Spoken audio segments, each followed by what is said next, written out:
Olá pessoal, tudo bem com vocês? Estamos de volta aí para mais uma videoaula desse mês de outubro, né?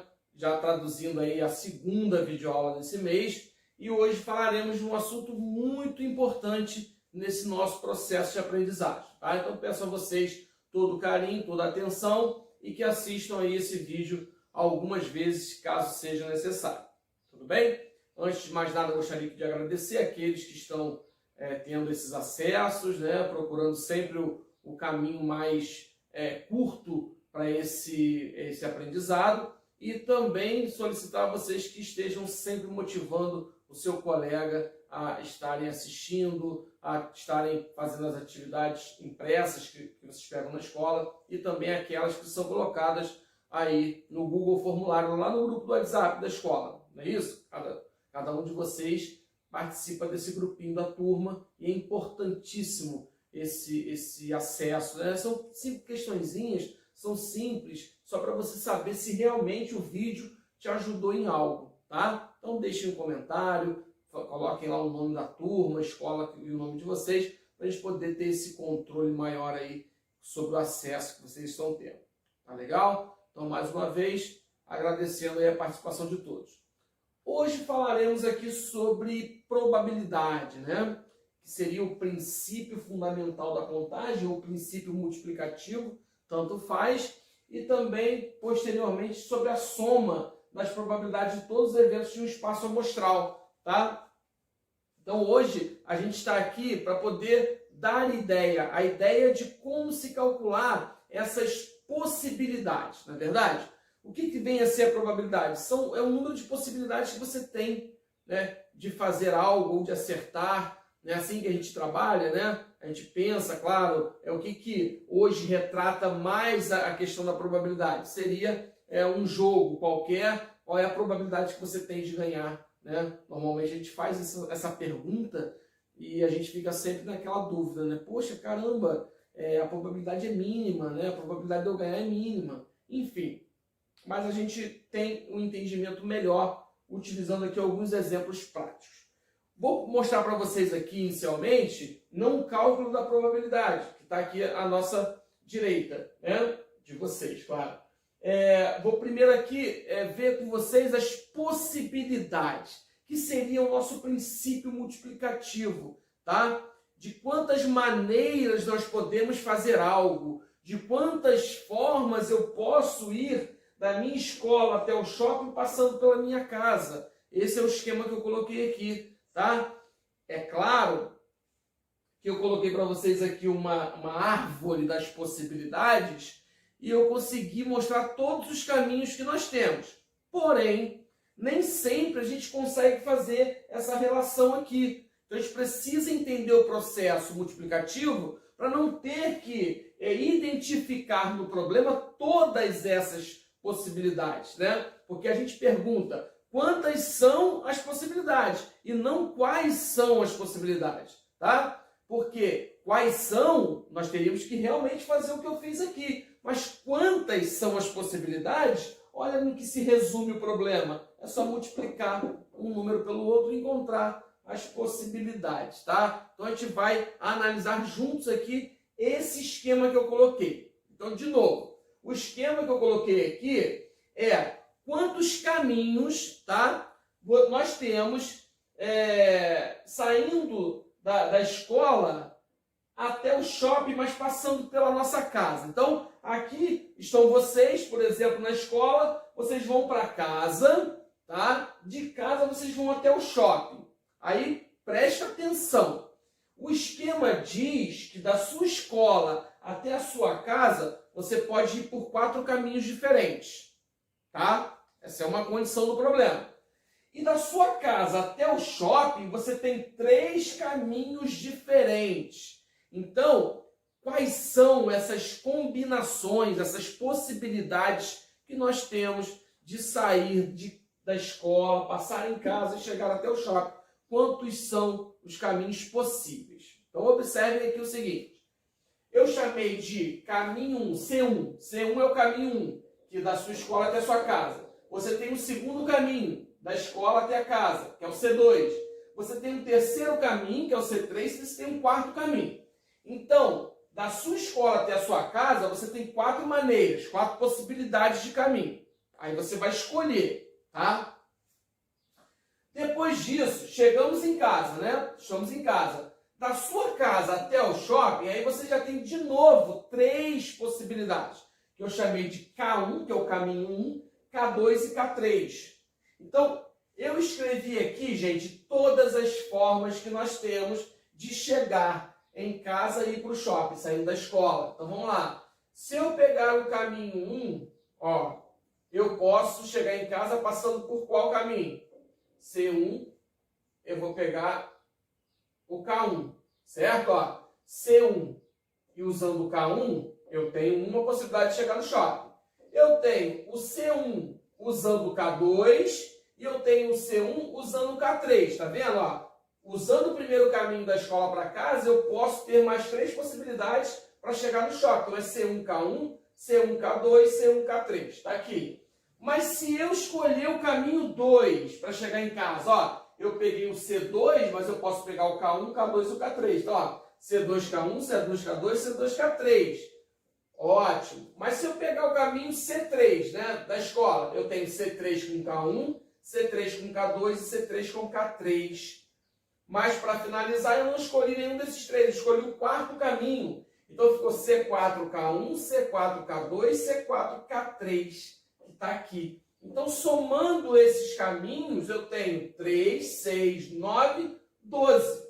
Ótimo!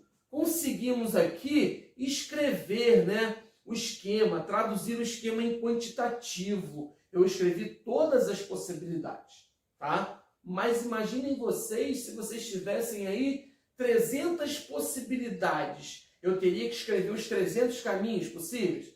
Humanamente impossível, né, gente? A gente não vai ter que escrever isso. Então, existe aqui uma maneira prática, que é justamente o princípio multiplicativo, ou o princípio fundamental da contagem, que a gente usa por essas siglas aqui, ó, PFC, princípio fundamental da contagem. Então, basta a gente pegar a quantidade de caminhos que eu tenho da escola até em casa, que são 4, multiplicar pela quantidade de caminhos que eu tenho de casa até o shopping, que são 3, 4 vezes 3, 12. Então, tudo isso que nós escrevemos ficou traduzido em 4 vezes 3, que é igual a 12. Tá? Esse foi um exemplo, gente. Mas vamos imaginar aqui, se eu tivesse... hoje eu vou para o teatro. Eu vou para o teatro hoje à noite.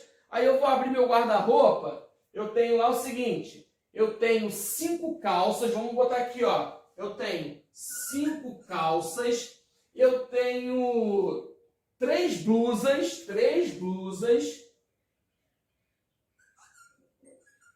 e eu tenho, vamos lá, 6 sapatos. 6 sapatos. A pergunta é, de quantas maneiras eu consigo me vestir? Eu estou em dúvida, eu estou olhando para o meu armário e eu não estou conseguindo combinar as roupas. Então, quantas possibilidades eu tenho de me vestir? Né?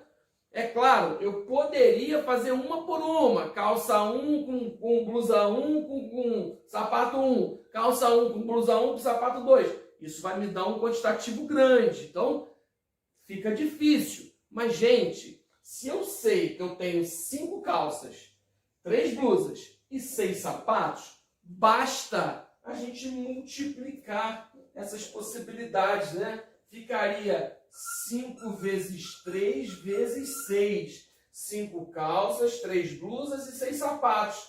Multiplicando isso tudo, vai me dar 90, né? Ó, 5 vezes 3, 15. 15 vezes 6, 90 maneiras de me vestir. Imagine se eu fosse escrever essas 90 vezes, né? Essas 90 possibilidades. Observaram como que eu posso calcular facilmente essas possibilidades? Então, bastou eu multiplicar os elementos que nós temos, né? Fui à lanchonete, eu tenho lá, quero montar meu lanche, eu tenho 3 tipos de lanches, eu tenho 4 acompanhamentos e 3 bebidas. Então eu tenho aqui, ó, vamos lá.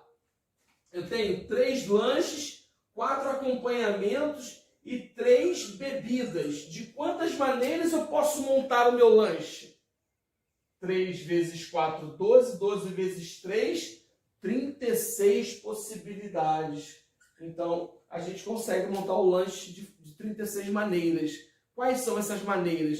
Dificilmente alguém vai te perguntar isso. Você só sabe que você tem 36 maneiras de montar um lanche. Então, é para isso que serve o nosso princípio multiplicativo da contagem, que seria o PFC. Tá legal? Para simplificar a nossa vida, né? Ao invés de escrever tudo que eu tenho de possibilidade, eu só calculo a quantidade de possibilidades necessárias nesses problemas. Tudo bem? Ótimo. Feito o entendimento dessa parte do princípio multiplicativo, a gente vai para a soma das probabilidades, né? De todos os eventos de um espaço amostral. Primeiramente, voltando lá no estudo de probabilidade, no começo, a gente tem que saber o seguinte, que a probabilidade, gente, são os casos favoráveis, que é aquilo que interessa para a gente, dividido pelos casos possíveis, que é tudo aquilo que pode acontecer no evento, né? Então, gravem isso aqui para a vida de vocês. Vocês vão utilizar isso sempre, tá? O que vem a ser o espaço amostral? Vamos imaginar aqui um lançamento de um dado. Né? Eu vou pegar um dado, todo mundo conhece um dado, ele tem 6 números, não é isso? De 1 a 6. Então, o meu espaço amostral é aquilo que pode acontecer nesse lançamento. O que pode acontecer se eu lançar um dado? Eu tenho quantas formas, quantas possibilidades de número? Se ele está de 1 a 6, eu tenho 6 possibilidades, tudo bem? Então, o espaço amostral aqui, que são os casos possíveis, desse dado aqui seriam 6. Então, eu tenho 6 possibilidades de número. Mas vamos lá.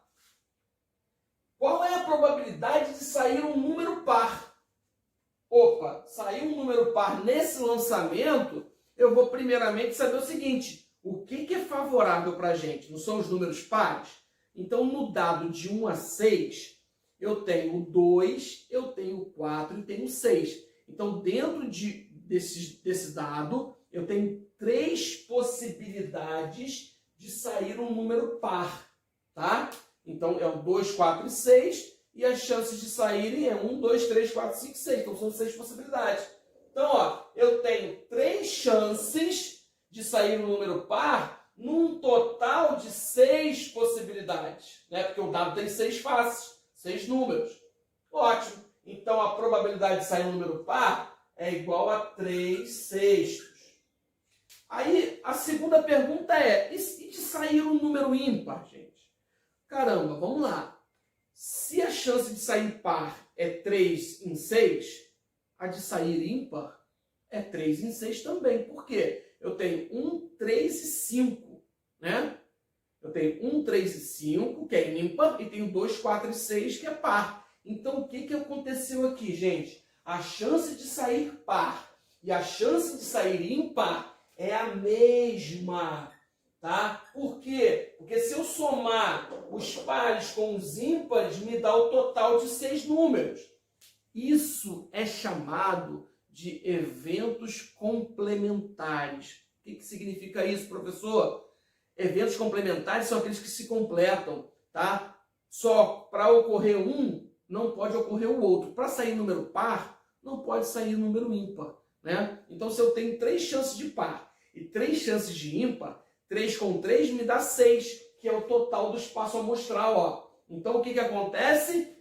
A soma, né, no caso, a probabilidade de acontecer um número par, que é 3 sobre 6, simplificado dá meio, metade, né? Então, é 50% de chance de sair par e 50% de chance de sair ímpar.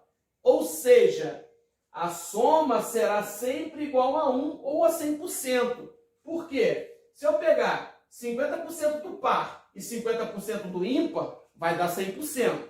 Ótimo. Se eu pegar metade do par com metade do ímpar, meio mais meio, vai me dar 2 sobre 2, que é igual a 1. Então, ou você vai ter 1, que é a soma das probabilidades, ou você vai ter 100%. Então, o que a gente precisa hoje entender é que a soma das probabilidades de todos os eventos do espaço amostral será sempre igual a 1 ou será sempre igual a 100%.